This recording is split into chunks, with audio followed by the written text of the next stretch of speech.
अब हम डिस्कस करेंगे चार्ज ऑफ जीएसटी में क्या अमेंडमेंट लाया है। ठीक है, चार्ज ऑफ जीएसटी में क्या अमेंडमेंट लाया। अभी चार्ज ऑफ जीएसटी में जो सेक्शन 9 सबसेक्शन 5 था, section 9 subsection 5 which was services provided through E commerce operator, rather specified services provided through e-commerce operator wherein e-commerce operator would be treated as supplier of that services। समझ में आया? मैं एक बार board पे लिखता हूँ।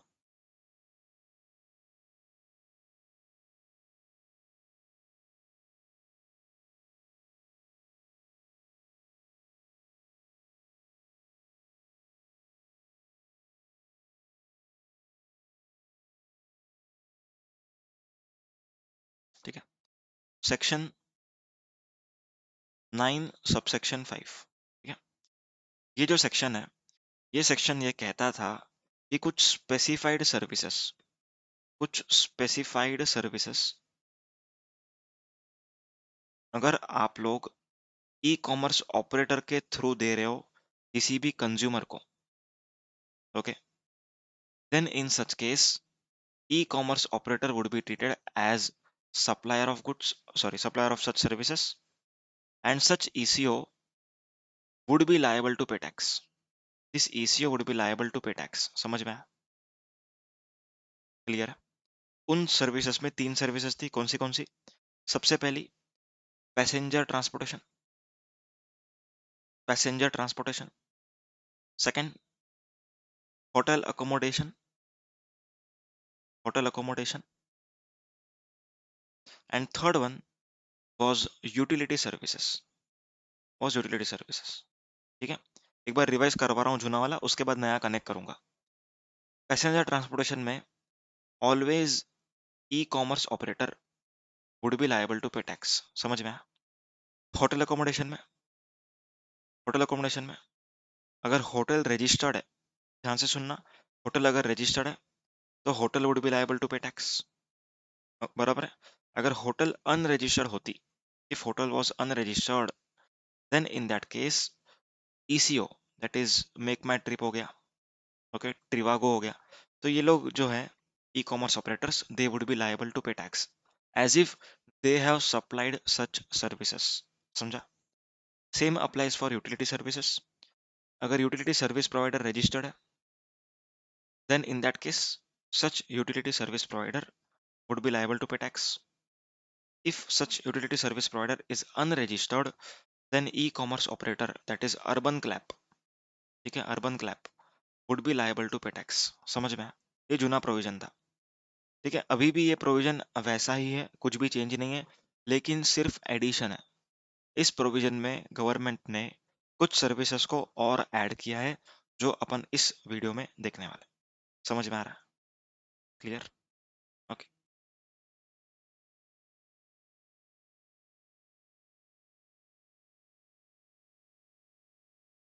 Insertion of new entries in section 9 subsection 5। Okay, यहाँ पर जो नोटिफाइड सर्विसेज थी उसमें उस नोटिफाइड सर्विसेज को ऐड कर दिया गया। ओके, चलो।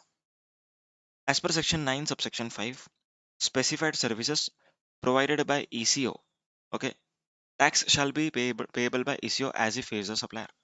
कौन सी सर्विसेज है? यहाँ पर है। सबसे पहला पैसेंजर ट्रांसपोर्टेशन सर्विस, मैंने आप लोगों को बताया, services by way of transportation of passengers by very important, by radio taxi, motor cab, maxi cab and motorcycle. ठीक है, इन मोड्स ऑफ ट्रांसपोर्ट से अगर ई कॉमर्स ऑपरेटर के थ्रू सर्विसेज प्रोवाइड की जा रही है, so e commerce operator was liable to pay tax. जैसे ओला हो गया, उबेर हो गया, ओला बाइक हो गया। समझ में आ रहा है? ओला बाइक भी होती है, मालूम है तुम लोग को? महाराष्ट्र में नहीं है, तेलंगाना में है। मैंने एक साल पहले तेलंगाना में विजिट किया था, वहां पर मेरे को ओला बाइक पर वो घर पे छोड़ के आया। ठीक है, सो महाराष्ट्र घर पे, मतलब मेरा वहां पर घर नहीं है, I am from Maharashtra only, but वहां पर मैं रिलेटिव के घर पे गया था, तो उस तरीके से। सो ओला, उबेर, ओला बाइक, ठीक है, यहाँ पर ये सारी चीजों में ओला was liable to pay tax. अब इसमें क्या क्या ऐड किया वो देखो। ओमनी बस, ऐड किया, और एनी अदर मोटर व्हीकल, ठीक है, ओमनीबस और एनी अदर मोटर व्हीकल। तो ओमनीबस का क्या मीनिंग है? अभी फॉर एग्जांपल नीता वॉल्वो, ठीक है। एक ना ऐप आता है, तुम लोग को मालूम है कि नहीं पता नहीं, रेड बस करके होता है शायद नाम उसका, रेड बस या कुछ नाम है उसका। एक सेकंड रुको, मैं मोबाइल पे चेक करता हूँ। वो बस का बुकिंग ऐप है, रुक जाओ।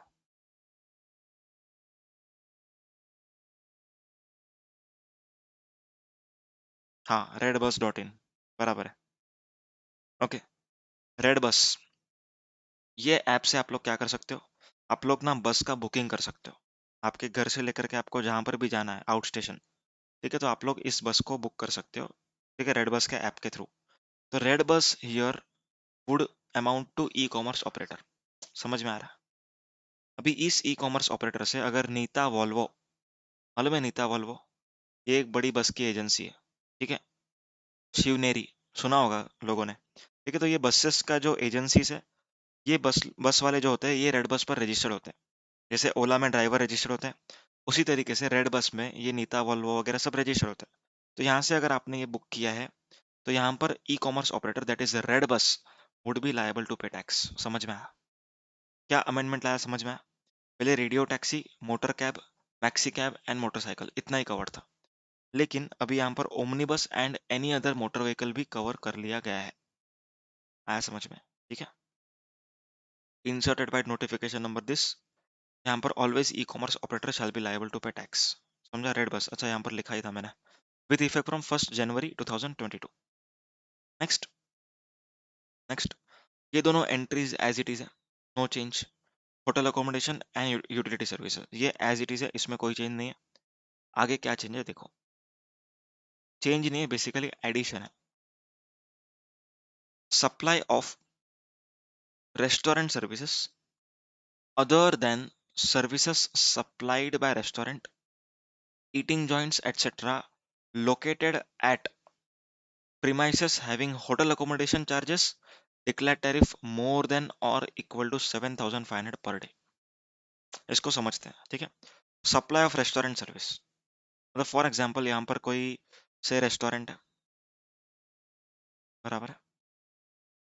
यहाँ पर है कंज्यूमर, यहाँ पर है कंज्यूमर। अब इस कंज्यूमर ने रेस्टोरेंट से कुछ ऑर्डर किया है, लेकिन डायरेक्टली ऑर्डर नहीं किया, जोमेटो पे किया। किस पे किया? जोमेटो पे। जोमेटो ने यहाँ पर उनको ऑर्डर इंटीमेट किया, रेस्टोरेंट पे जोमेटो का बॉय आया, ठीक है। एंड ये बॉय जो है वो यहाँ पर कंज्यूमर के घर पे छोड़ के आया। समझा? ये ट्रांजेक्शन समझा? ओके। तो यहाँ पर ये कहा जा रहा है supply of restaurant services other than, other than services supplied by restaurant eating joint located at premises having hotel accommodation more than 7,500 per day। मतलब बेसिकली ये जो रेस्टोरेंट है, ये रेस्टोरेंट में जो अकोमोडेशन का चार्जेस है, ये 7,500 से ज्यादा का नहीं होना चाहिए। Okay, it should be less than equal to 7,500। समझा? मतलब अगर अगर ऐसा रेस्टोरेंट है जिसका चार्जेस 7,500 के ऊपर है, ओके, तो यहाँ पर ये वाला एंट्री काम नहीं आएगा, यहाँ पर वो एंट्री काम नहीं आएगा। तो 7,500 या उससे कम है, then such entry is applicable. अब ये एंट्री क्या बोलता है वो सुनो। अब ये एंट्री बोलता है कि अगर जोमेटो के थ्रू ऑर्डर आया था, ठीक है, रेस्टोरेंट ने सप्लाई किया जोमेटो के बॉय को, एंड जोमेटो बॉय दे के आया कंज्यूमर को, तो यहाँ पर Zomato would be liable to pay tax. Zomato as a e commerce operator would be liable to pay tax. समझ में आया? Is that very clear? Zomato को टैक्स पेमेंट करना पड़ेगा, नॉट रेस्टोरेंट, नॉट रेस्टोरेंट। तो आप लोग बोलोगे सर रेस्टोरेंट के लिए ये सर्विस या जो भी रेस्टोरेंट सर्विस है ये क्या माना जाएगा? आंसर इज रेस्टोरेंट के point of view this service would be called as exempt service, exempt supply. समझ में आया? जो जोमेटो है वो जीएसटी पे करेगा गवर्नमेंट को as if he was the supplier, ठीक है। अभी इसके अंदर काफी सारे क्वेश्चंस डेवलप हुए लोगों के दिमाग में, वो क्वेश्चंस का आंसर गवर्नमेंट ने सर्कुलर नंबर 167 के थ्रू दिया, ठीक है। क्या क्या क्वेश्चन है देखते हैं एक एक। Do e-commerce operator have to collect TCS on restaurant services post 1st January 2022? अब यहाँ पर क्वेश्चन क्या है देखो, पहले कैसे होता था अभी कैसे होता है वो अपन देखते हैं।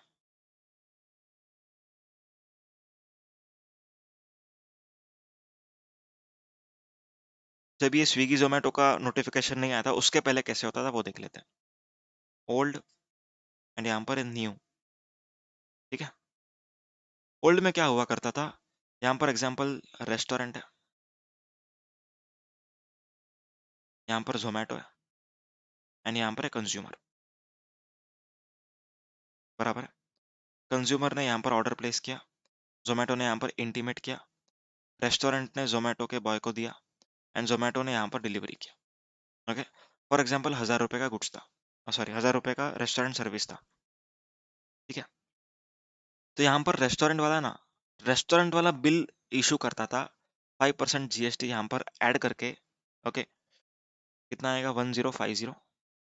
अभी ये 1050 जो है ये बिल किसको जाएगा, कंज्यूमर को, समझ में आया, कंज्यूमर को। तो कंज्यूमर जीएसटी किसको पे कर रहा था, रेस्टोरेंट को, and restaurant was liable to pay to government. Is that clear, restaurant GST pay कर रहा था गवर्नमेंट को, एंड जोमेटो जो है वो कमीशन का बिलिंग यहाँ पर करता है, ठीक है। यहाँ पर कमीशन का बिलिंग करता है एंड ये बिल पर जीएसटी लगा करके देता है रेस्टोरेंट को, but restaurant can not take ITC of any commission. Commission के ऊपर जो जीएसटी है उसका आईटीसी नहीं ले सकता था, ठीक है। वो रेट ऑफ टैक्स में अपन देखते हैं लेकिन आपको सिलेबस में नहीं है। तो बेसिकली रेस्टोरेंट के लिए 5% आउटपुट पे जीएसटी रेट था, आईटीसी कुछ भी नहीं मिलता था, समझ में आया, ये पहला सिचुएशन। तो यहाँ पर जो जोमेटो है, यहाँ पर जो जोमेटो है, अगर जोमेटो को पैसा मिला, ध्यान से सुनना, जोमेटो को पैसा मिला, जोमेटो ने यहाँ पर रेमिट किया, तो जोमेटो किस तरीके से रेमिट करता था, कम ऑन, जोमेटो किस तरीके से रेमिट कर रहा होगा वो देखते हैं। कंज्यूमर जोमेटो को कितना पे करेगा, कहना ऐसे 1050 पे करेगा, यस और नो, 1000 जो गुड्स अपना सर्विस का प्राइस है प्लस जीएसटी पे करेगा। अब यहाँ पर जो जोमेटो है वो अपना कमीशन माइनस करेगा, ठीक है, उसका समझो 2% कमीशन है, तो 1000 पे 2%, 20 रुपया कमीशन माइनस किया, 1% टीसीएस माइनस करेगा, 1% टीसीएस माइनस करेगा, 10 रुपया टीसीएस। तो नेट सप्लायर को कितना रेमिट करेगा, कहना है से 1020 आया समझ में। तो यहाँ पर रेस्टोरेंट को 1020 मिल रहा था, उसमें से वो 50 रुपया किसको दे देगा, गवर्नमेंट को दे देगा एज अ जीएसटी। नेट उसके हाथ में बचा 970 शायद, ठीक है, या 960, 970 आया समझ में। ये पहले हुआ करता था, मतलब Zomato was liable to collect TCS, liable to collect TCS, clear है। अब नया जो सिस्टम है उसमें क्या हो रहा है वो देखते हैं। नया सिस्टम, यहाँ पर रेस्टोरेंट है, यहाँ पर है जोमेटो, यहाँ पर है कस्टमर, ठीक है। कस्टमर ने यहाँ पर बुकिंग किया, जोमेटो ने यहाँ पर ऑर्डर इंटीमेट किया, रेस्टोरेंट ने क्या किया, जोमेटो वाले बॉय को गुड्स और सर्विस जो भी है रेस्टोरेंट का जो पैकेज फूड है वो दिया, एंड यहाँ पर डिलीवरी हो गई। अभी जोमेटो के वेबसाइट पर ऑब्वियसली जोमेटो अपना मार्जिन रखकर ही प्राइसिंग सेट करता है। अगर डायरेक्टली खाने आओगे तो 100 रुपया, जोमेटो से ऑर्डर करोगे तो 120 रुपया, एग्जाम्पल 120 में से 10% जीएसटी है, ठीक है, राउंड फिगर अज्यूम कर रहा हूँ, 10% जीएसटी, ठीक है। तो यहाँ पर न्यू प्रोविजन के हिसाब से जोमेटो को जीएसटी चार्ज करना है कंज्यूमर से एंड गवर्नमेंट को पे करना है, ठीक है। तो यहाँ पर कितना हो जाएगा 132। सो 132 जो है वो कस्टमर जोमेटो को दे रहा है, तो जोमेटो को जो ऊपर का 12 रुपीज है, ठीक है, वो जीएसटी जोमेटो को पे करना पड़ेगा गवर्नमेंट को। आया समझ में, क्लियर एकदम, समझ में आ रहा है, ओके। तो जोमेटो ने यहाँ पर क्या दिया, जोमेटो ने यहाँ पर क्या दिया, रेस्टोरेंट सर्विस माना जाएगा, रेस्टोरेंट सर्विस किसने दिया, जोमेटो ने दिया, point number 1। Point number 2, Zomato और कौन सा सर्विस दे रहा है, what other services are provided by Zomato, कहना ऐसे यहाँ पर वो कमीशन भी अर्न करेगा, कम ऑन, जो रेस्टोरेंट है वो कमीशन भी देगा ना उसको, तो Zomato will be now earning commission income also, पहले भी करता था अभी भी मिलेगा। यहाँ पर कमीशन आ रहा है समझ में? रेस्टोरेंट सर्विस पर जो रेस्टोरेंट का रेट रहता है 5% वो लगाएगा, कमीशन पर 18% लगाएगा। Is that clear? तो अभी से दो आउटवर्ड सप्लाई हो गया ई कॉमर्स ऑपरेटर के लिए, दो आउटवर्ड सप्लाई हो गया। पहले सिर्फ एक था, कमीशन। जो रेस्टोरेंट सर्विसेज था वो प्रोवाइड कौन कर रहा था? रेस्टोरेंट। लेकिन अब से Zomato would be deemed supplier of restaurant services. I hope the discussion is very clear now. Okay, तो यहाँ पर ये कहा जाता है टीसीएस कलेक्ट करने की जरूरत नहीं है, क्योंकि तुम ही टैक्स पेमेंट करने वाले हो, तो टीसीएस कलेक्ट करके क्या फायदा? ठीक है, that's it. Second question, requirement of separate registration for providing restaurant services. कोई जरूरत नहीं है। जो रजिस्ट्रेशन से तुम लोग कमीशन इनकम चार्ज करते थे, जो रजिस्ट्रेशन से तुम लोग कमीशन इनकम चार्ज कर रहे थे, वही रजिस्ट्रेशन से आप लोग को रेस्टोरेंट सर्विसेज भी प्रोवाइड करनी है। आया समझ में? एक एग्जांपल लेता हूँ।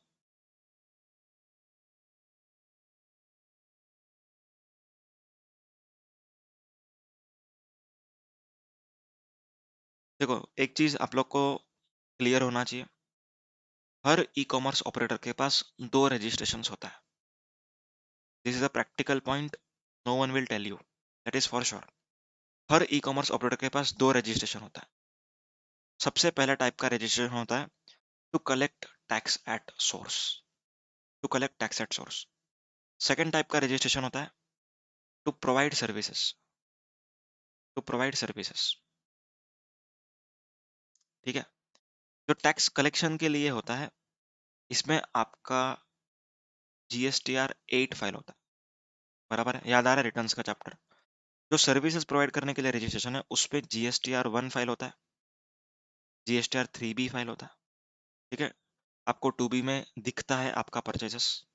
ठीक है, तो यहाँ पर ये कहा जाता है कि टीसीएस का रजिस्ट्रेशन आपके पास तो होगा ही, क्योंकि पहले आप लोग टैक्स कलेक्ट करते होंगे रेस्टोरेंट सर्विस पर। लेकिन with effect from 1 January 2022, with effect from 1st January 2022, you are not liable to collect TCS on restaurant services provided through your website. Okay, तो यहाँ पर रेस्टोरेंट सर्विस कौन प्रोवाइड कर रहा है? जोमेटो। तो यहाँ पर जो कमीशन के लिए आप लोग जीएसटी नंबर यूज कर रहे थे, ओके, बस उसी में आप लोग को रेस्टोरेंट सर्विस को आउटवर्ड में दिखाना है। यहाँ पर रेस्टोरेंट दिखाना है, आपको नया रजिस्ट्रेशन नहीं लेना है। समझ में आ रहा है? ऐसा नहीं कि कमीशन के लिए एक अलग रजिस्ट्रेशन, रेस्टोरेंट के लिए अलग, नहीं, आपको इसी रजिस्ट्रेशन के अंदर रेस्टोरेंट सर्विसेज को दिखाना है। I hope discussion is very clear now. Okay, तो यही पॉइंट लिखा था सेकंड में। Third one, addition in whose turnover. Restaurant services actual में प्रोवाइड कर रहा है रेस्टोरेंट, लेकिन टैक्स पर्पस के लिए कौन प्रोवाइड कर रहा है? जोमेटो। तो भाई किसके सर्विसेज में ऐड होगा, किसके टर्नओवर में ऐड होगा? एग्रीगेट टर्नओवर जो होता है, ठीक है, जो aggregate turnover shall include aggregate value of supplies made by restaurant through eco. मतलब ये जो भी एडिशन होगा ये रेस्टोरेंट के टर्नओवर में ऐड किया जाएगा। समझ में आया? This would be added in the turnover of restaurant. Next, ITC eligibility to ECO. ECO shall not be required to reverse ITC on account of restaurant services on which he pays GST in terms of 95.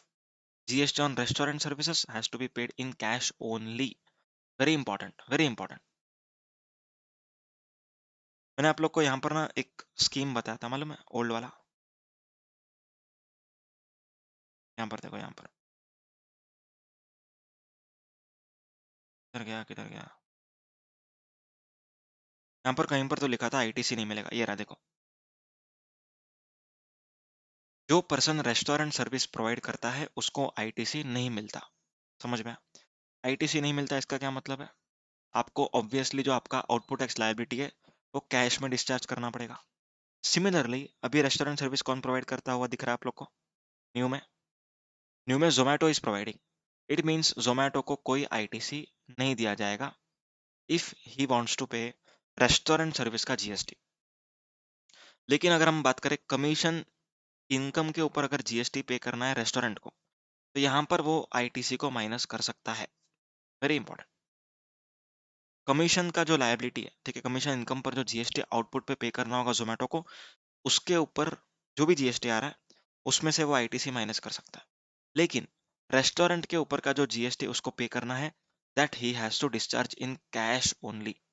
You cannot use any ITC to discharge GST on restaurant services. ठीक है, समझ में आया?